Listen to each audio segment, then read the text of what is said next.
Ahmedabad municipal કોર્પોરેશનનો Sabarmati riverfront project white elephant સાબિત થઈ રહ્યો હોવાનો આક્ષેપ વિપક્ષના નેતા શહેજાદ ખાન પઠાણે કર્યો છે।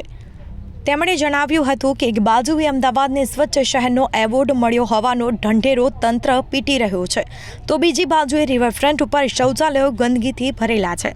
આ સંજોગોમાં અમદાવાદ મ્યુનિસિપલ કોર્પોરેશન સ્વચ્છતાનો એવોર્ડ કઈ રીતે લઈ આવ્યું તે પણ મોટો સવાલ છે। જો કે વાત ફક્ત રિવરફ્રન્ટના શૌચાલયોએ જ પૂરી થઈ નથી, હજી પણ ઘણું બધું છે।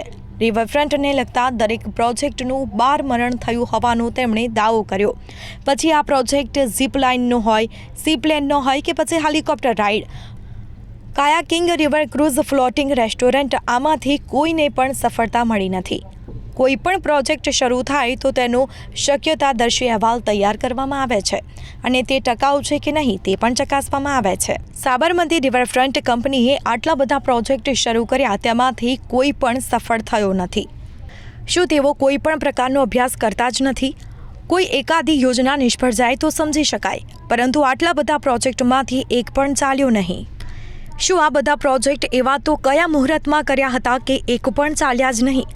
આ બધા પ્રોજેક્ટ નિષ્ફળ ગયા એટલે એમ જ કહી શકાય કે પ્રજાના રૂપિયાનું એએમસીએ પાણી જ કર્યું ને। એએમસી પાસે આવા નિષ્ફળ ગયેલા પ્રોજેક્ટો પાછળ ઉડાવવાના રૂપિયા છે, પરંતુ પ્રજાને ગટર, પાણી, સારા રસ્તા જેવી સગવડો પૂરી પાડવાની કે પછી રસ્તા પરના ખાડા પૂરવાના રૂપિયા નથી। ચોમાસામાં ભરાતા પાણીની સમસ્યાનો ઉકેલ લાવવાનો નથી, પણ આ પ્રકારના પ્રોજેક્ટોના તાઇફા કરવા છે। આ જોતા તો એવું જ લાગે કે એએમસીનું મુખ્ય કામ જાણે પ્રજાકીય કાર્યો કરવાનું નહીં, પરંતુ તાઇફાનું છે। તાઇફામાંથી નવરાશ મળે ત્યારે એએમસી પ્રજાકીય કાર્યો કરવાનું વિચારે ને। આ ઉપરાંત રિવરફ્રન્ટ બનાવાયો ત્યારે તે સમયે શાસકોએ દાવા કર્યા હતા કે અહીં આકાશને આમતી ઇમારતો બનશે, ન્યૂયોર્કની જેમ બિઝનેસ ડિસ્ટ્રિક્ટ બનાવીશું, રિવરફ્રન્ટ તો બિઝનેસ અને એન્ટરટેનમેન્ટનું હબ બની જશે। આજે રિવરફ્રન્ટનો પહેલો તબક્કો પૂરો થઈ ગયો અને બીજો તબક્કો અડધો થયો, અને આ દાવામાંથી એકેય દાવા મૂર્તિમંત થાય તેવા લક્ષણ દેખાતા નથી। આવી કોઈ સમખાવા પૂરતી એક ઇમારત પણ હજી સુધી તંત્ર બનાવી શક્યું નથી, પાછું તે રિવરફ્રન્ટના વિકાસના દાવા કરે છે। આમ સત્તાધીશો તાઇફા અને વાયદાના બજાર જ ચલાવી રહ્યા છે। શહેજાદ ખાનનો આરોપ છે કે સાબરમતી રિવરફ્રન્ટની આ હાલત માટે એએમસીનો અણઘડ વહીવટ જવાબદાર છે, અને આના કારણે સાબરમતી રિવરફ્રન્ટનો બિઝનેસ હબ તરીકે વિકાસ થઈ શક્યો નથી। તંત્ર સાબરમતી રિવરફ્રન્ટનો વિકાસ કરવા માટે યોગ્ય નીતિઓ અપનાવવામાં નિષ્ફળ ગયું છે। અવિચારી નીતિઓના કારણે રિવરફ્રન્ટ બિઝનેસ હબ તો બનવાની વાત દૂર રહી, પરંતુ કોઈ જ વસ્તુનું હબ બની શક્યું નથી।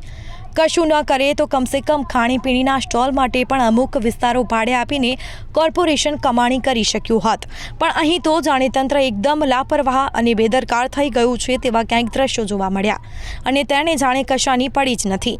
સત્તાધીશો જેને એક સમયે ડ્રીમ પ્રોજેક્ટ કહેતા હતા, તે ડ્રીમમાંથી ક્રીમ મળવાનું તો બાજુએ રહ્યું, પરંતુ જાણે બધું ટ્રીમ થઈ રહ્યું હોય તેવી સ્થિતિ છે।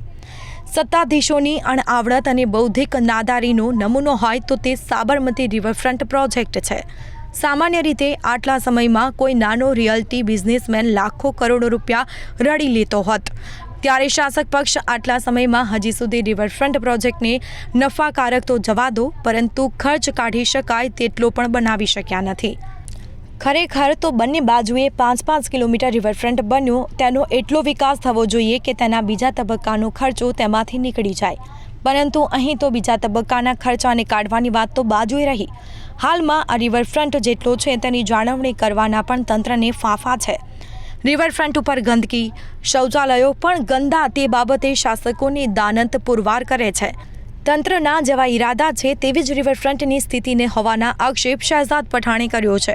તેમણે દાવો કર્યો હતો કે જો આટલી જગ્યા કોઈ ખાનગી કંપનીને આપી દીધી હોત તો તેણે આમાંથી કરોડો રૂપિયાની કમાણી કરી હોત અને તે સ્થળનો વિકાસ પણ કર્યો હોત, પણ સરકાર કે તંત્ર જેમાં પડે તેમાં વિકાસ તો માંડ થાય, પણ પ્રજાના રૂપિયાનું પાણી વધારે થાય। સાબરમતી રિવરફ્રન્ટ આનું શ્રેષ્ઠ ઉદાહરણ છે।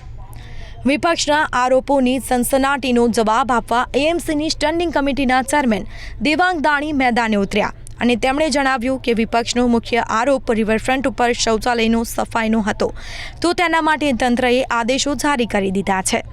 ટોયલેટમાં જે બધું તૂટી ફૂટી ગયું તે ટૂંક સમયમાં રિપેર કરવામાં આવશે।